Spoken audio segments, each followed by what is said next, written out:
அனைவருக்கும் வணக்கங்க. Welcome to இனியம் புஷ்பாவின் சமையல். எல்லோரும் எப்படி இருக்கீங்க? நல்லா இருக்கீங்களா? நாங்களும் நல்லா இருக்கிறோங்க. ஒரு வாரமாக வீடியோ போட முடியலங்க. வீடை க்ளீன் பண்ணும்போது தண்ணி ஊற்றி கழுவும்போது சரிக்கு விழுந்துட்டேன். அதனால் சப்பிலேருந்து காலையில் ரொம்ப வலியாக கடுமையான வலி இருந்தது. அதனால் வீடியோ போட முடியல. நின்று வீடியோ எடுக்கணும், சமையல் வீடியோ. அந்த ஹாஸ்பிட்டலுக்கு போயிட்டு ட்ரீட்மெண்ட் எடுத்ததுனால இப்போ கொஞ்சம் சுமாராக இருக்குதுங்க. தொடர்ந்து நான் வீடியோ போடுறேங்க. வீடியோ பாருங்கள். நம்ம வீடியோவை இதுக்கு முன்னாடி நம்ம வீடியோ பார்த்து எனக்கு சப்போர்ட் பண்ணி எனக்கு சப்ஸ்கிரைப் பண்ணி என் மக்களுக்கு என் பிள்ளைகளுக்கு நன்றி சொல்லிக்கிறேன். சப்போர்ட் பண்ணுங்கள், சப்ஸ்கிரைப் பண்ணுங்கள். வாங்க வீடியோக்குள்ளே போகலாம். நெத்திலி வச்சு ஒரு சமையல் பண்ண போகிறேன். அந்த வீடியோ பாருங்கள். பிடிச்சிருந்தா நம்ம சேனலை சப்போர்ட் பண்ணி சப்ஸ்கிரைப் பண்ணுங்கள். வாங்க வீடியோக்குள்ளே போகலாம். நெத்திலி மீன் பொடி வறுவல் எப்படி சேர்த்துன்னு பார்க்கலாங்க. நான் நெத்திலி மீனை இந்த மீனை க்ளீன் பண்ணி வந்துட்டேன். தலையை கட் பண்ணிவிட்டு வாழை கட் பண்ணிவிட்டு க்ளீன் பண்ணிட்டு வந்துட்டேன். ஒரு வெங்காயம் பொடியாக நீல வாக்கில் அரிஞ்சு வச்சுருக்கேன். பூண்டு 2 பல் பொடியாக அரிஞ்சு வச்சுருக்கேன். மிளகாத்தூள் 1 ஸ்பூன் எடுத்துருக்கேன். மீன் வறுவல் மசாலா 1/2 ஸ்பூன் எடுத்துருக்கேங்க. வடுகம் 1 ஸ்பூன் எடுத்து வச்சுருக்கேன். இதுமாதிரி தவா வச்சுக்கலாம். கோல்டு வின்னர் ஆயில் ஊற்றிக்கிறேன். ஒரு 2 வெந்தயம் போட்டுக்கலாம். எண்ணெயில் ஒரு 1/4 ஸ்பூன் கடுகு போட்டுக்கிறேன். கடுகு வெந்தயம் பொரிஞ்சிடுதுங்க.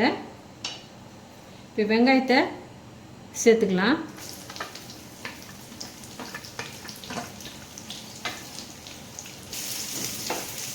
புரட்டாசி மாதம் கும்பிடுங்க, கோச்சிக்காதீங்க. நாங்கள் புரட்டாசி மாதம் கும்பிட மாட்டோம், அதனால் மீன் எடுத்து செய்கிறேன்.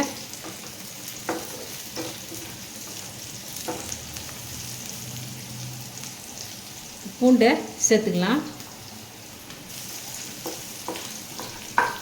இந்த வெங்காயத்தெல்லாம் இப்படி ஓரமாக ஒதுக்கிட்டு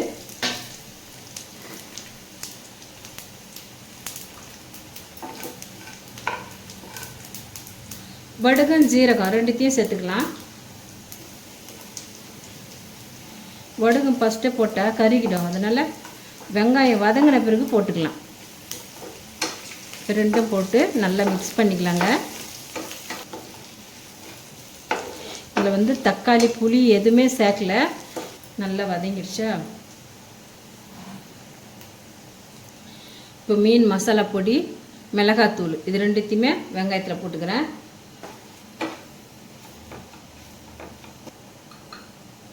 எண்ணெய் பத்தலைனா கூட கொஞ்சம் எண்ணெய் ஊற்றிக்கலாம்.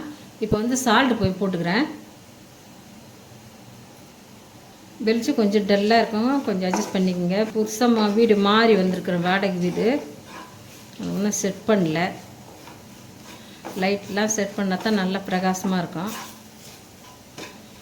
இப்போ நல்லா வதங்கி வந்துடுதுங்க வெங்காயம். இப்போ இந்த மீனை சேர்த்துக்கிறேன். க்ளீன் பண்ணி வச்சுருக்கிற நெத்திலி மீனை சேர்த்துக்கிறேங்க.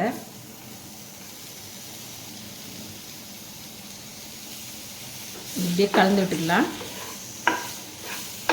எண்ணெய் பத்தலாம் கொஞ்சம் ஊற்றிக்கலாங்க. இது போதுமான எண்ணெய்.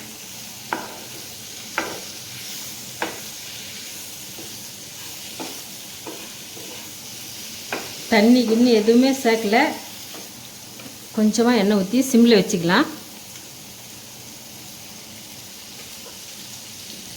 அரைப்பினா போல் மீனை வச்சுட்டு இது மேலே மூடி போட்டு ஒரு 2 நிமிஷம் அப்படியே வேகட்டும். 2 நிமிஷம் ஆயிடுச்சுங்க. அப்படியே மீனை திருப்பி போட்டுக்கலாம். இது அப்படியே சாப்பிட்லாங்க. இது பெரிய முள் இல்லை, சின்ன சின்ன முள்ளாக இருக்கும். இது ஒன்றும் ஆகாது. இந்த மீன் மேலே கொஞ்சம் கருவேப்பிலை கிள்ளி போட்டுக்கலாம்.